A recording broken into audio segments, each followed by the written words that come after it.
On se retrouve aujourd'hui dans une nouvelle vidéo sur ma chaîne dans laquelle je te partage mon expérience avec la consommation de cannabis et plus précisément de tout ce qui touche à la dépendance et à l'addiction face à cette substance. Donc je te mettrai dans la description un lien d'une playlist dans laquelle j'ai rassemblé toutes les vidéos de ma chaîne dans laquelle je parle de ce sujet. Je t'invite vivement à y jeter un coup d'œil si ça te parle et si c'est quelque chose qui t'intéresse. Et aujourd'hui on va parler de ce fameux mythe comme quoi il serait impossible de développer une dépendance face à cette substance. Je suis désolée si j'ai un peu la voix endormie, c'est juste qu'il est 7 h du matin et que je me suis réveillée il y a 15 minutes, du coup j'assume pas trop, mais j'avais très envie de filmer maintenant, donc voilà. Pendant les différentes années pendant lesquelles j'ai fumé du cannabis, j'ai essayé d'arrêter vraiment à plusieurs reprises de consommer,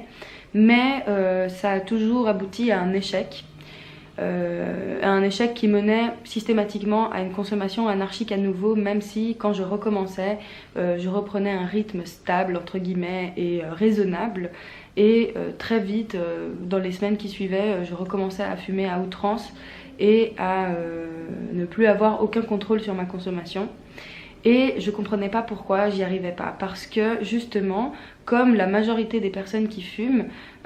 j'ai baigné dans un environnement pendant des années dans lequel on m'a rabâché à la gueule et j'ai rabâché à la gueule des gens que on ne pouvait pas devenir accro au cannabis parce que on ne peut pas développer de dépendance physique face à cette substance, et donc arrêter le cannabis c'est vraiment simple, c'est vraiment facile. Et c'est pourquoi je partais du principe que a priori si je devais arrêter ça devrait bien se passer. Je suis pas addictologue, je suis pas médecin, je suis pas psychiatre, je suis rien de tout ça, mais d'après ce que je sais par rapport à cette substance, c'est que en effet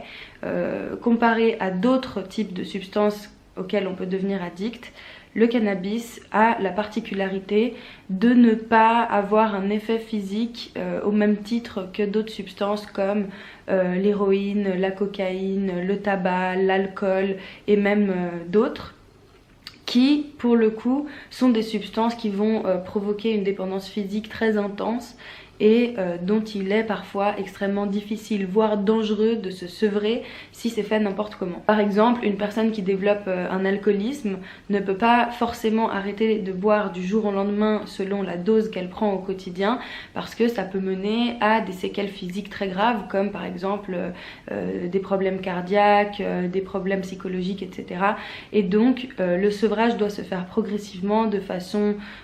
cadrée, avec parfois des professionnels de santé qui doivent intervenir pour être sûr que le détachement de cette substance se fasse de façon saine. Là j'ai pris différents exemples de substances, mais je ne prétends absolument pas que ce soit le même type d'addiction qui est développé et les mêmes conséquences au quotidien face à ces substances, puisque évidemment qu'une personne qui va fumer des clopes tous les jours ne va pas avoir le même type de conséquences dans la vie qu'une personne qui consomme de l'héroïne de façon régulière. Donc je ne prétends pas que ce soit des situations comparables dans la mesure où évidemment les séquelles n'ont rien à voir les unes avec les autres, mais dans tous les cas ça reste des substances auxquelles on peut développer une dépendance physique, chacune avec ses conséquences propres, avec une forme d'addiction qui va varier aussi d'une personne à l'autre, mais leur point commun c'est le fait de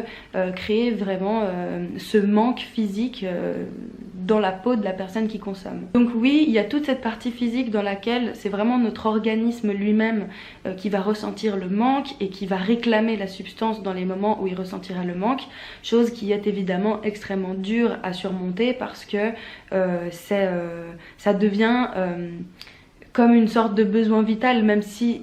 objectivement c'en est pas, hein. Objectivement fumer des clopes ou prendre de la drogue c'est pas un besoin vital, mais quand tu développes une dépendance face à ces substances, ton corps le ressent comme tel et ça peut devenir à force vraiment un besoin vital, parce que comme je t'ai dit, selon l'intensité de ton addiction et la substance que tu consommes, ton corps il peut finir par vraiment ne plus réussir à fonctionner si tu lui donnes pas la dose de la substance qu'il réclame. Donc voilà, je te conseille de te renseigner par toi-même et de chercher des informations sur tout ce qui touche à ces domaines-là par toi-même, parce que moi je suis pas là pour t'expliquer de façon exhaustive comment ça se passe, mais en gros c'est à peu près ça. Donc en plus de cette partie qui concerne la dépendance physique, on a aussi une forme de dépendance psychologique face aux substances qui, à mon avis, à nouveau, c'est pas une définition absolue, c'est comment moi je le ressens. Cette dépendance psychologique, j'ai l'impression qu'elle touche beaucoup plus tout ce qui touche le rituel,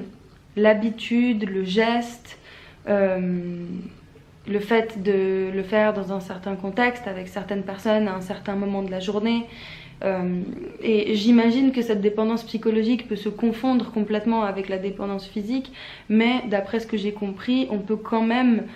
plus ou moins différencier les deux. Si justement tu t'y connais bien sur le sujet, n'hésite pas à réagir dans les commentaires pour l'expliquer mieux que moi, parce que de toute façon ce sera toujours mieux que ce que j'explique. Mais